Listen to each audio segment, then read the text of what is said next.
Hello guys, myself Rishi Jain. I hope all are you doing very well. Now students, in continuity with the previous topic related to the projectile motion, we have the next topic related to the angular motions.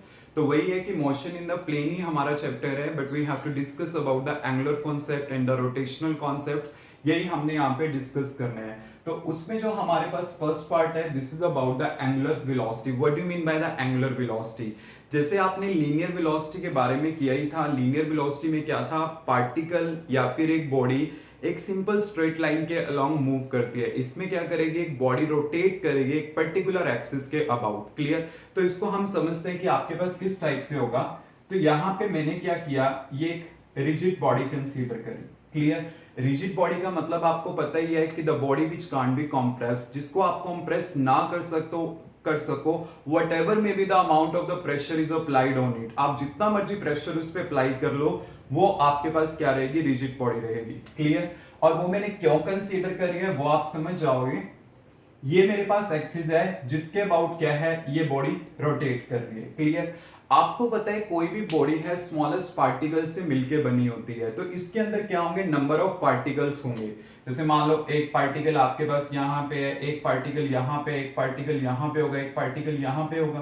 Clear? जैसे मैंने आपको rotational और the circular motion कराया था, तो जब ये body rotate करती है तो इसके अंदर जितने भी पार्टिकल होंगे वो क्या डिस्क्राइब करेंगे, सर्कल डिस्क्राइब करेंगे अबाउट दिस एक्सिस। जैसे मैं मान लो कि एक पर्टिकुलर ले लेता हूं पार्टिकल कि वो यहां पे क्या कर रहा है, इस टाइप से ये यहां पे सर्कल डिस्क्राइब कर रहा है। क्लियर? About this axis. हम एक्चुअल में क्या है कि रिजिड बॉडी क्यों लेते हैं, क्योंकि अगर आप उसको कंप्रेस कर पाओ, ठीक है, क्योंकि अगर कोई बॉडी कंप्रेस होगी तो उसका क्या होगा, पार्टिकल का ओरिजिन के अबाउट मींस एक्सिस के अबाउट क्या होगा, डिस्टेंस चेंज हो जाएगा। वो हमने चेंज नहीं करना, तो उससे हमारे रिजल्ट्स में एरर आएंगे। तो बेटर है कि हम क्या लेते हैं कि बॉडी को रिजिड लेते हैं, मींस पार्टिकल का जो डिस्टेंस है अबाउट दिस एक्सिस वो चेंज नहीं होगा। अब मैं कंसीडर करता हूं एक पार्टिकल है, पहले पॉइंट P पे प्रेजेंट था, ठीक है, एट एनी टाइम T में मान लेता हूं कि वो P पॉइंट पे प्रेजेंट था, और ये इसका डिस्टेंस होगा from the axis of rotation. Clear? अब वो पार्टिकल रोटेट करता हुआ इस पॉइंट पे आ गया, लेट इट बी वो P डैश पॉइंट पे आ गया, और कितने टाइम में आया, T plus delta T time में। मतलब यहां से यहां तक ट्रेवल करने का बेसिकली टाइम कितना लगा है, डेल्टा T टाइमिंग लगा है। मतलब वो पार्टिकल इस टाइप से रोटेट करते हुए वो यहां पे आ गया इन दिस डायरेक्शन। क्लियर? और ये इसका डिस्टेंस हो गया, और जब वो यहां से यहां आया तो वो इस डायरेक्शन में कितना एंगल डिस्क्राइब कर रहा है, let it be delta theta. मतलब यहां से यहां तक जब पार्टिकल ट्रेवल कर रहा है, देन वो कितना डिस्टेंस ट्रेवल कर रहा है, कितना एंगुलर डिस्प्लेसमेंट ट्रेवल कर रहा है, डेल्टा थीटा। तो आपके पास क्या होता है कि कितना एंगुलर डिस्टेंस ट्रेवल हुआ divided by the total time taken, वो चीज आपके पास क्या होती है, एंगुलर वेलोसिटी।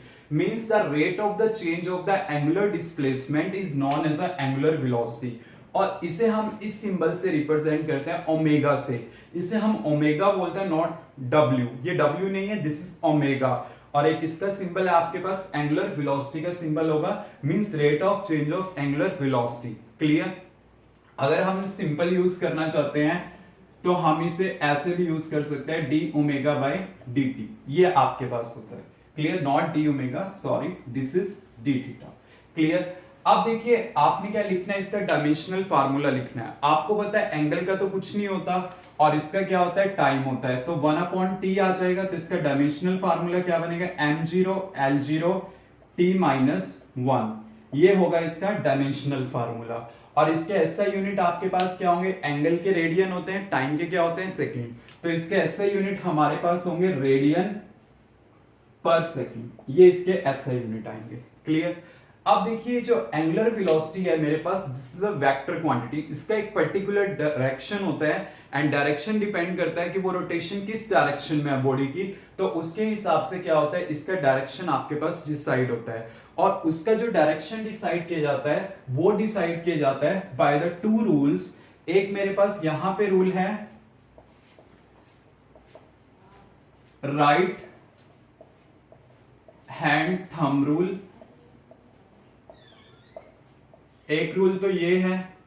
सेकंड रूल है मेरे पास राइट हैंडेड स्क्रू रूल, ये मेरे पास दो रूल हैं जिससे हम डायरेक्शन को जज कर सकते हैं। क्लियर?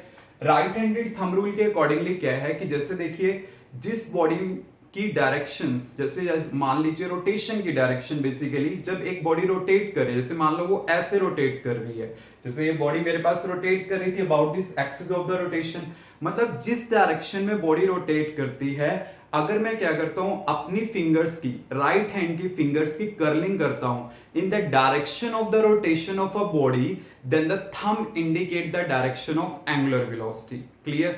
जैसे अगर बॉडी मान लो ऐसे रोटेट कर रही है, तो अगर मेरी कर्लिंग ऑफ द फिंगर उसी डायरेक्शन में जाती है, then this thumb indicate the direction of angular velocity. तो एंगुलर वेलोसिटी का डायरेक्शन क्या होगा? Perpendicular to the plane in which the body is getting rotated. Body ऐसे रोटेट कर रही है तो वो क्या होगा? इसके परपेंडिकुलर होगा। क्लियर? ऐसे ही हमारे पास क्या है, राइट हैंडेड स्क्रू रूल है, उसके अकॉर्डिंगली क्या है, जैसे मान लीजिए यहां पे मैंने ये इस टाइप से ये एक स्क्रू बना लिया। Clear?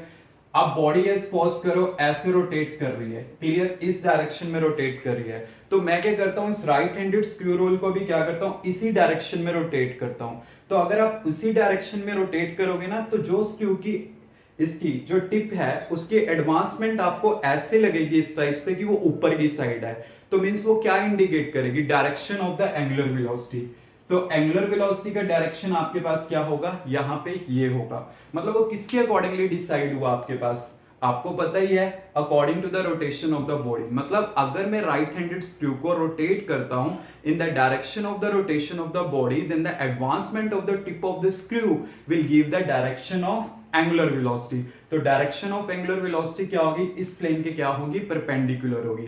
So this is all about the concept of the angular velocity. Because basically हमने यहाँ पे जो करना है about the angular parameter study करने हैं, पहले हमें उसके बेसिक कॉन्सेप्ट क्लियर होने चाहिए कि एंगुलर डिस्प्लेसमेंट क्या है, एंगुलर वेलोसिटी क्या है, और आपके पास इन पैरामीटर्स में आपस में रिलेशंस क्या है, linear velocity, angular acceleration. We should know all the parameter. Clear students? Any doubt?